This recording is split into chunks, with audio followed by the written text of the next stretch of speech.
Dissociation is considered to be the ability to separate. So, it would only make sense to conclude that dissociative identity disorder, or DID, is someone that has the disorder or ability to separate themselves from their main identity. My name is Kaylee Goodman, and I'm going to be talking to you about dissociative identity disorder. I will be covering 3 main points in this video. The first is the definition of dissociative identity disorder according to the DSM-5. The second is the etiology or the cause of this disorder. And lastly, I will be talking about the current treatments of this disorder. Dissociative identity disorder is one of the most controversial of all the disorders represented in the Diagnostic and Statistical Manual of Mental Disorders. But it's also one of the earliest documented psychiatric disorders. All of this information is according to Bosley, the owner of a private investigation agency and the author of many publications in the Psychology Dictionary. So, what exactly is dissociation identity disorder? There are 5 different criteria in the DSM-5 that are considered to be DID. The first criteria is having 2 or more distinct personality states that are present, each with its own relatively enduring pattern of perceiving, relating to, and thinking about the environment in itself. This means that someone must have at least 2 identities that they switch between, with each one having its own thoughts, ideas, and abilities. Some even show being able to manipulate their physical selves, such as developing allergies, having different blood pressures, and different brainwave patterns. So basically, an alter can be allergic to bees and get stung by this bee. Creates hives. But if the host becomes more in light or another alter comes into light, the hives will disappear. The first criteria also mentions that DID involves marked discontinuity in sense of self and sense of agency, accompanied by related alterations in affect, behavior, consciousness, memory, perception, cognition, and/or sensory motor functioning. These signs and symptoms may be observed by others or reported by the individual. I know, these are a lot of complicated and jumbled up words. So, I'll try and make it more simple. Basically, it means that a person with DID has different alters with different lives, behaviors, memories, etc. And these alters can be observed by others or by the host. The fact that the alters can be seen by the host is a big jump in the criteria from DSM-4 to the DSM-5.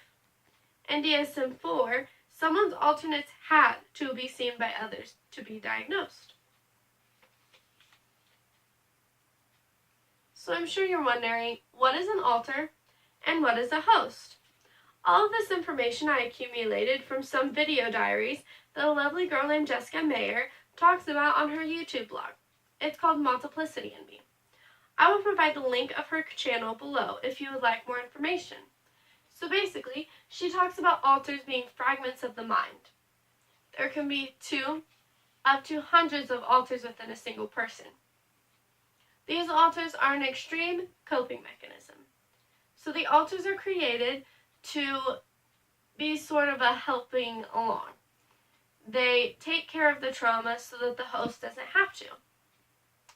Each of these alters have their own lives, have their own worlds, and have their own roles. So basically, within the host, there is an inner world. And within this inner world, the alters may go to school, have jobs, do other things while not being in the light. Now the host, this is the main world or the main person. This is the one that has dealt with the trauma the most, but they may not know it. They are considered like a car full of people, or co-consciousness. So when an alter is in charge, they are in the driving seat. Now the person next to them could be another alter, it could be the host. and they're in the passenger seat. So they have an idea of what's going on, but they can't really interact with the environment.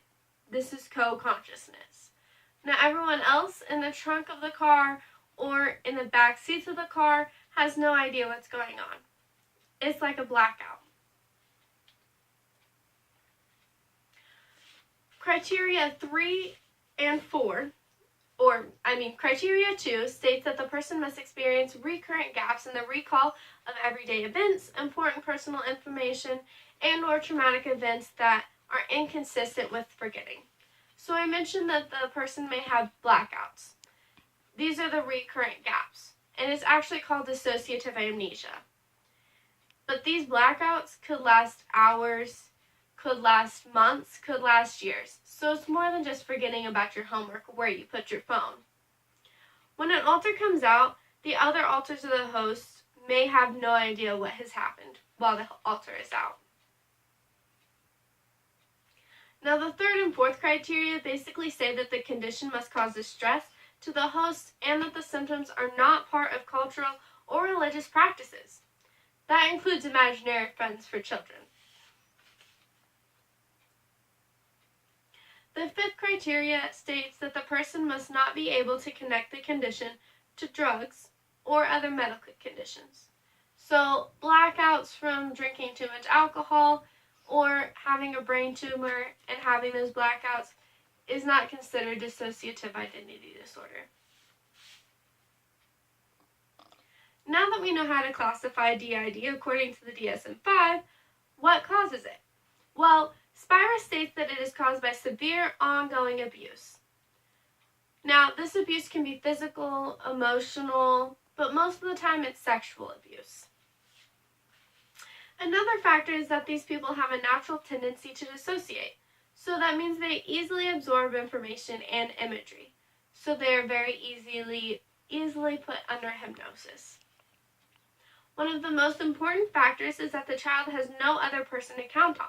So they create these alters. So like I said, these alters are created because they have no one else to take care of them. The alters basically are there as taking the trauma instead of the host. Lastly, Spira states that they must be a female, which is not necessarily always true, but it is a correlation. Next, I'm going to talk about treatments. Now, there are two main treatments, psychotherapy and integration. First, psychotherapy is just really talking about it. You're having self-help with a therapist. These people will take journals, make notes to the other alters so they know what's going on. Integration is by merging the personalities. Now, this is kind of controversial, so it should never be forced. Basically, the person will be put under hypnosis to free the trauma and realize what has happened to them. And therefore, it will try and put the alters together to create one person. Now, medication. Unfortunately, there is no medication for DID. So in conclusion, you've learned about the 5 criteria in the DSM-5 for dissociative identity disorder. Next, you've learned about the alters, the hosts, and the inner worlds or systems. You've also learned about the etiology or cause of this disorder. And finally, you've learned about the treatment of this disorder.